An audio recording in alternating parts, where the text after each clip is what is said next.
Hello, Startup Day. I'm Liisi Himma. I'm the head of corporate banking at Swedbank. And I must say I'm greatly honored to stand in front of you on this stage today and talk about the digitalization of industry and how startups can help the economy to reach the next level. Now, it is said that we're at the dawn of the fourth industrial revolution, which is going to be far more radical in terms of its scale and effect than compared with the previous revolutions. Startups can help the economy to reach the next level and tackle some of the most critical problems that our entrepreneurs are facing. Today, we no longer have the luxury to use our resources in a careless and inefficient manner, and therefore such kind of cooperation would greatly benefit us all. But before we go into details in terms of such kind of cooperation, let's first look at what's going on in the world. So the world economic growth is standing strong, but it mainly comes from fast developing countries in Asia. For example, China and India contribute together more than 40%, while US and EU contribute together only less than 20%. Now, modern digital technologies bound different economic systems stronger together, but the global environment is more uncertain than ever. For example, extreme climatic conditions and natural disasters put additional cost pressure on different economies and also complicate making future plans. Global competition and modern information society are actually increasing the volatility of markets.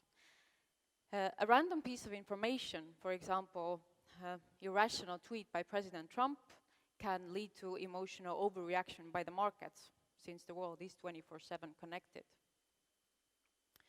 Modern digital technologies are reshaping business models and disrupting entire industries across the globe. Regulators, on the other hand, are reacting and also introducing new laws and regulations, since this is their way of introducing artificially additional stability into the system. Geopolitical situation is toughening, which basically means that international sanctions and protectionism are complicating cross-border business and of course making it also more expensive. Now, manufacturing is entering a new era, which is also referred to as the fourth industrial revolution. And basically it means that the competition advantages of today may not help tomorrow, and the investments that are made yesterday may soon actually turn into excess baggage. Our energy sector is going through a fast and very dramatic transformation and moving towards clean and more sustainable energy sources. But the outcome is really difficult to predict since many technologies are still experimental. Now, if we look at the global commodities market, then many inputs have seen a rapid price increase since 2016. And if we also consider what's going on the local employment market, meaning that physically there is not enough people and also that wages are growing faster than companies' profits, then I can't help but to ask, what should we do to keep up with the world? If we compare ourselves with the rest of Europe, then unfortunately it doesn't look too good, because our productivity and also salary levels are way below European average. And also if we look at our investments into R&D, which could actually help to boost the productivity, then unfortunately those investments are also much smaller than, for example, we see in Finland and Sweden. If we compare ourselves with the rest of the Europe, then unfortunately it also seems that our companies are lagging behind. For example, European Commission is measuring the level of business digitalization among European countries, and based on their estimation, Estonia is ranking only 19th, which basically means that even Lithuania is ahead of us.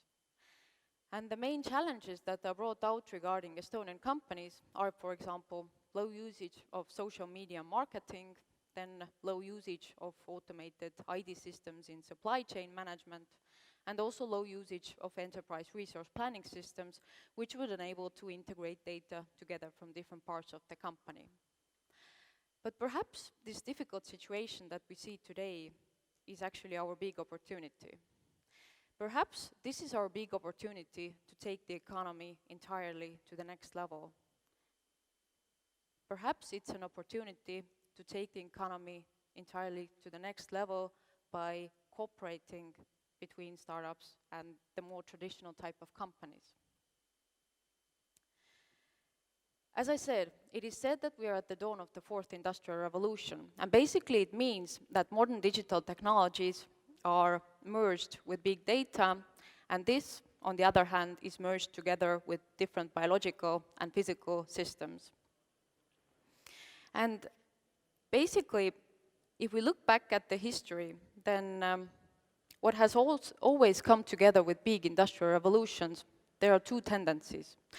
First of all, a huge jump in productivity, and secondly, a redistribution of wealth. And if we look at what's going on in the world right now, then we can actually already see signs of it. Historically, the main sources of wealth have been biological and physical assets, for example, land, buildings, machinery, livestock, forest. But if we look at what's going on in the world right now, if we look at the world's most valuable companies, then what we can see is that they are not generating their value by using biological or physical assets. Instead, they are generating their value by using digital and intellectual assets. For example, companies like Facebook, Google, Amazon, Microsoft, Apple, and so on. Visionary called Oliver Scalabro, who works at the Boston Consulting Group and also who's running Industry 4.0 working group, has presented a rather interesting view about the future of manufacturing. And according to him, the key competitive advantage of yesterday in the manufacturing was scale, meaning that the production units were large, they were far from end consumers, they were producing mass products in large quantities in order to achieve cost efficiency. Now what he's saying is that this is about to change, meaning that the key competitive advantage of tomorrow in terms of manufacturing will be flexibility.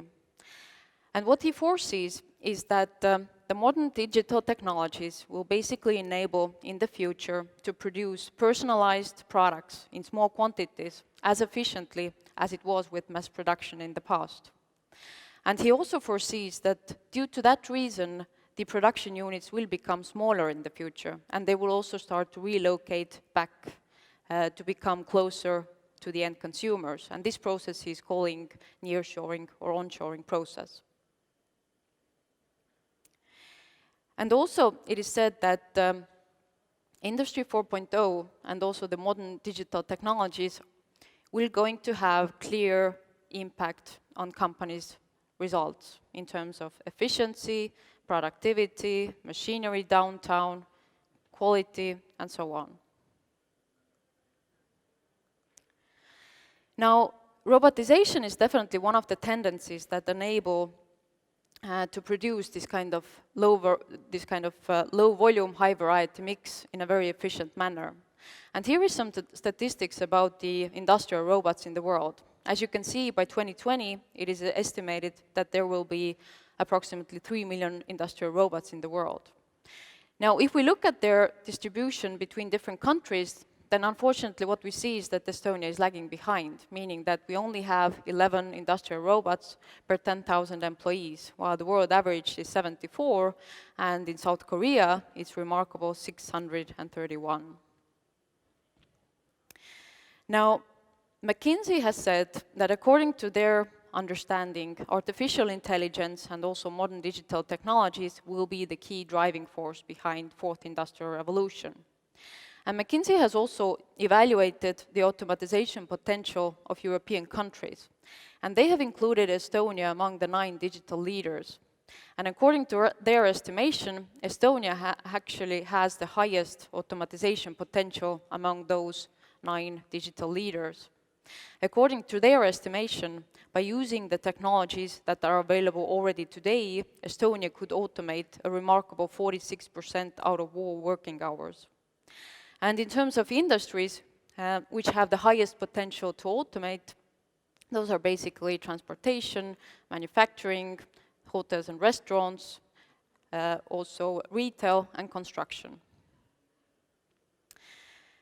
Now, from the practical perspective, what could actually be done in order to move forward with this kind of digitalization and automatization process? How the startups could actually help the traditional type of companies to become more efficient or perhaps even reinvent themselves? I would say it all starts from the enterprise resource planning system, which is basically like a central IT system that enables to integrate data together from different parts of the company. However, from there are already, I would say, countless different areas. For example, if we take smart manufacturing, it is possible to put sensors and attach them to production machinery in order to be able to follow the production machinery and its movements and working hours 24/7. Then, for example, as I mentioned, the automated ID systems basically enable to optimize the supply chain. They basically enable to optimize the usage of raw material and optimize also inventories. Then smart product, I would say, is a category of its own. Basically, it means that you take a physical product, you equip it with sensors, and also complement it with a smart self-learning software. And obviously, the value of such kind of product is tremendously higher than compared to this initial physical product. A separate category is building management. So basically, it's also possible to complement heating, ventilation, and lighting systems with sensors, and also then connect it with the self-learning smart software. And this self-learning smart software then calculates the most optimal regime for those systems and basically turns them on and off based on the need. And of course, that enables companies to cut the cost again. Then a separate category is definitely related to customer service. So digital customer servicing platform. I think it's about time that every company understands that the expectation from the customer side is that the customers are served 24/7.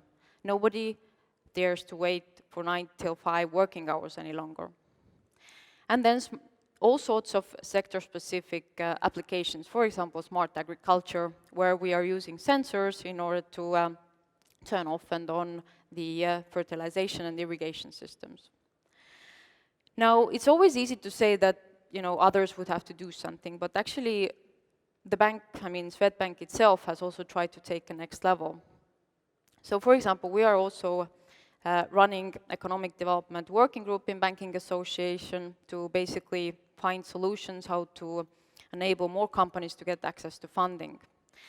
Then we are also cooperating with IT, telecommunications, and electronics companies associations to better understand the essence of digitalization process.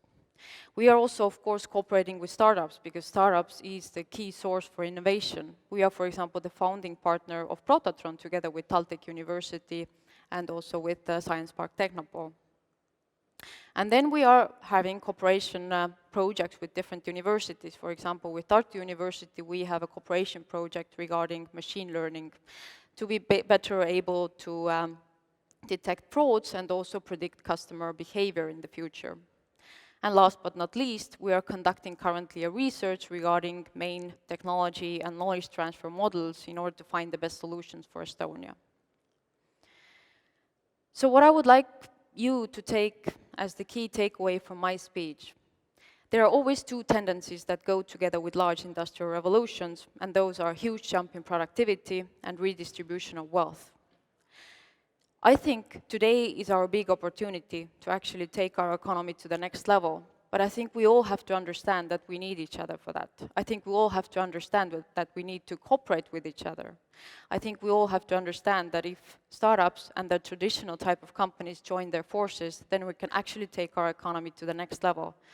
Because if we look at Estonia, we have highly digitalized society, we have smart people, we have a kick-ass startup community, we have world-class scientists. So basically we have everything that we need to take our economy to the next level, to become one of the most successful countries in the world. So I think just let's do it.